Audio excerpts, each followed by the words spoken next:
किसी ने हमसे सवाल किया है कि जो ईश्वर दिखता ही नहीं है, लोग जिसे कह देते हैं कि निराकार, जो ईश्वर दिखता ही नहीं है उससे मोहब्बत कैसे की जाए,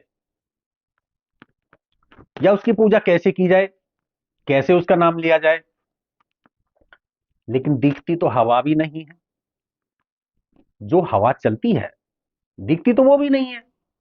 सिर्फ इतना ही तो देखते हो कि पेड़ पौधे हिल रहे हैं या कोई पड़ी हुई वस्तु हिल रही है, उससे आप अंदाजा लगा सकते हो। और हवा जो शरीर से टकराती है उससे आप महसूस कर सकते हो कि हवा चल रही है। ऐसे ही ईश्वर है, और निराकार ईश्वर कण कण में व्यापक है। और ईश्वर कहीं और नहीं है, वो हमारी ही आत्मा है, और आत्मा के अंदर ही उसका वास है। तो जहां तक सवाल हवा का है, हवा को सिर्फ महसूस किया जाता है, और ईश्वर को भी सिर्फ आप महसूस कर सकते हो। ना वो दिखता है, और कहने को वो है भी और नहीं भी।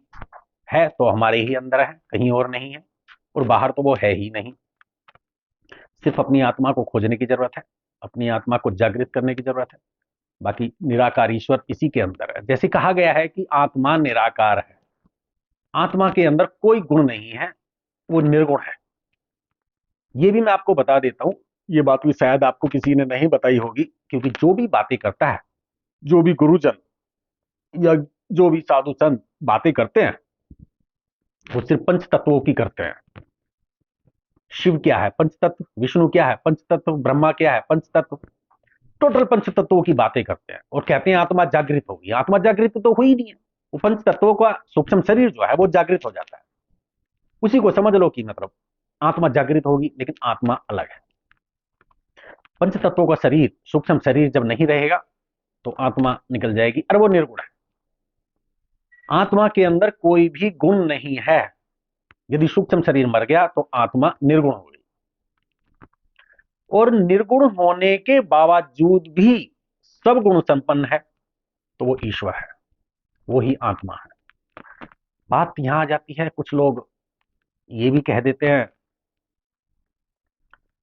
कि आत्मा ने ईश्वर को बनाया है, कुछ लोग कहते हैं ईश्वर ने आत्मा को बनाया है। बात एक ही है, घुमा फिरा के कैसे भी बोल लो उसको।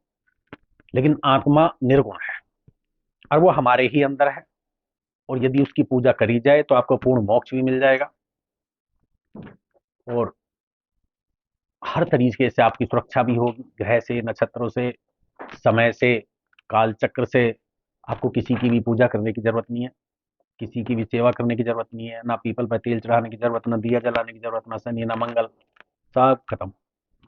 सिर्फ आत्मा को जागृत करने की जरूरत है, ईश्वर उसी के अंदर है। और जो निराकार है वो वाकई में दिखता नहीं है, सिर्फ उसको महसूस किया जाता है, और वो हमारी ही आत्मा के अंदर है।